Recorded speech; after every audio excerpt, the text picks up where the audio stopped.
Welcome back to Shem's Universe. So today, guys, we're going to go over the most demonic planet in astrology. So the most demonic planet in astrology should be easy. Most people should know this already. It's Saturn. Saturn has been depicted as a very evil planet in a lot of different ideologies. When you look at the name of even the devil being Satan, you then go back to Saturn, you start seeing some similarities. We used to be in a very Saturnian society, and that was run, and people used to worship Saturn. The secret societies that run the world now still worship Saturn. So there's a lot of symbolism to show Saturn's a very evil planet. When we look at astrology, we start pointing it towards karma and how it translates our karma for us. It's the governor over time. You look at Indian or Jyotish numerology, they start looking at, or Hinduism, they start looking at Shani and its governorship over time and karma and its deliverance of that. And its symbolism, even in religious context, is like a bit of like an old man with a cane. And it's sort of just judging all of us in a very cruel and almost sadistic way. So looking at that, what we have to understand is that Saturn plays a very key role in all of our lives. When Saturn return hits, it's the most scary part of people's lives. It's when things make a very big transition. It makes us have to mature in different ways. It changes our outlook on life. It completely switches our life upside down. Sometimes some people have very lucky outbreaks from it, but it depends on what your karma is, right?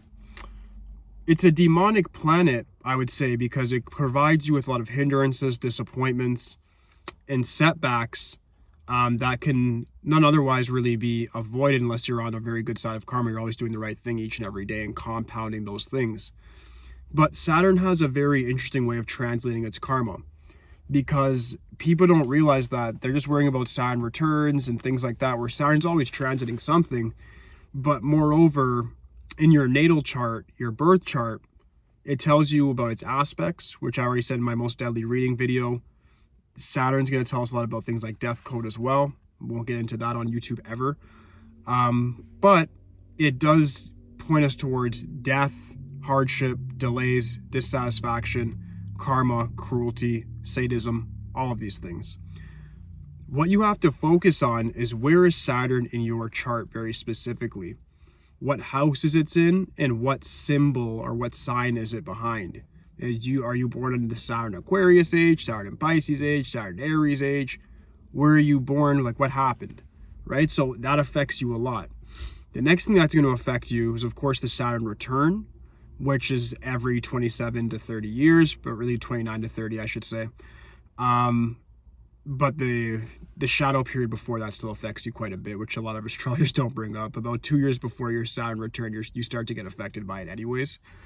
And a lot of people don't really seem to realize that karma starts to get delivered at that point, or whatever Saturn's trying to teach you gets delivered at that point. Sometimes it's not even negative karma, but negative things will still happen because there's a lesson that you need to learn during this reincarnation that Saturn will be more than happy to deliver to you in the most cruel way possible.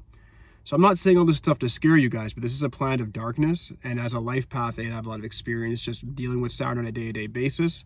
In the numerology space, people that are represented by the number 8, we deal with Saturn. It's almost like we're in a Saturn retrograde our whole lives, so we're always going up against the current. So if you're a life path 8 watching this, does this video really affect you? Not really. You already know how it goes. So for people that aren't 8s, Saturn's going to affect you in your astrology chart in numerous different ways. If it's in your first house, it's going to hinder your confidence. You might be a very disciplined person, consistent, diligent, organized, what have you, but it's going to hinder or slow down your confidence or make you a late bloomer in life, late to lose like virginity, late to go to your first parties, late for socialization, like just general generic things that you should do by certain ages. It will slow that down to decrease your confidence. It can also make you habitually take advantage of vices or addictions to get over that sense of low confidence or low self-esteem. And that's how Saturn sort of debilitates you as a whole. Moving on, when Saturn's in the second house, Saturn affects your money. Saturn affects how you make money. When you have Saturn in the second house, you have to actually make money in a slow, systematic way. Because what it wants to do is make you not have confidence in your ability to make money, because you're going to try to get it the way you see other people doing it. And maybe it doesn't happen as fast, or maybe Saturn completely holds you, don't get it at all, you just lose jobs, whatever. You want to make sure that when you have Saturn in the second house, you look at long-term investments, agriculture, real estate, things like that. Things that are more so longer in process, but deliver bigger dividends in the long term. If Saturn's in the third house, it affects your ability to learn a lot of the time. It can make you a very cold person, very binary, like black and white. It affects your socialization at a young age where you might not feel very popular or might feel that things were taken from you that shouldn't have been, when it comes to like material things or even just overall respect from your peers. When Saturn's there, it can also affect somebody in a way where they might even have a mental disability or they might be slower at learning. So Saturn there, like I said, is why I call it a demonic planet, because wherever it goes, it causes negativity that you have to overcome. So that's more so a demon. If you look at the definition of a demon on Google, it actually illustrates competence. So when I call Saturn a demon, what I'm saying to you guys more directly, I'm not saying this is a negative thing to cry over. I'm saying that this is a benchmark, a test that you have to overcome in order to become the most competent version of yourself. All right? The fourth house with Saturn, it makes it so that your family life is a bit not the best. If Saturn's there, it can mean you have a bad relation with your mom or a caregiver, mostly on the maternal side. And in turn, it makes you feel like you have a lack of connection there with any sort of femininity in the household, whether you're a male or female. When we look at that, we then realize that a person with Saturn in the fourth typically has to move out faster, mature quicker, and might not get the same love as their siblings had. So they might just feel like they have a longing for something that they can't get. I'm not saying don't long for love if you have Saturn in the fourth, but don't look for it in your original household or with your original family. More so find people that appreciate you for who you are and understand that family's not always blood. It's as simple as that. But the fifth house, it's a recreational house. The fifth house deals with past life karma a lot. People don't realize that. If Saturn's there, it means that you have a past life karma to pay. And it also means that it's going to affect you in a social way. It'll affect you through your children. It'll affect you in your everyday social life. So the politics of life. You might find there's a lot of people trying to leverage power against you if you have Saturn there. But it can also indicate that you have a lot of power yourself to really influence other people. So it's an interesting mix. Saturn in the sixth is always interesting. I have that one. It affects you in a health standpoint. Slows down things like circulation. Can cause car accidents. It can affect you in a dietary way. So like how you digest. I'm speaking about this from a first-hand perspective, having Aquarius in there.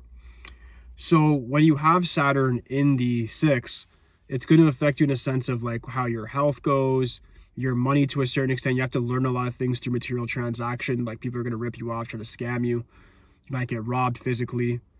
People might only like you or deal with you for money. It's very transactional. So Saturn the sixth just makes you have to be very shrewd with your money and very disciplined with your health. That's the glitch. You have to be on top of it. Saturn in the seventh house with one-on-one relationships, intimacy. It makes it so that you might find somebody later on in life that's actually meant for you.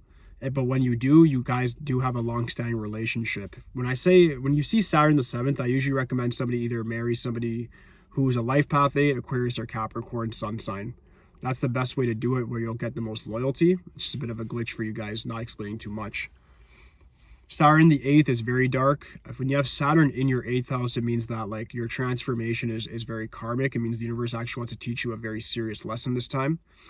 So that can indicate a whole lot of things. Depending on the sign that governs that eighth house, it'll depict what that definition will exactly be. But there is a karma to pay.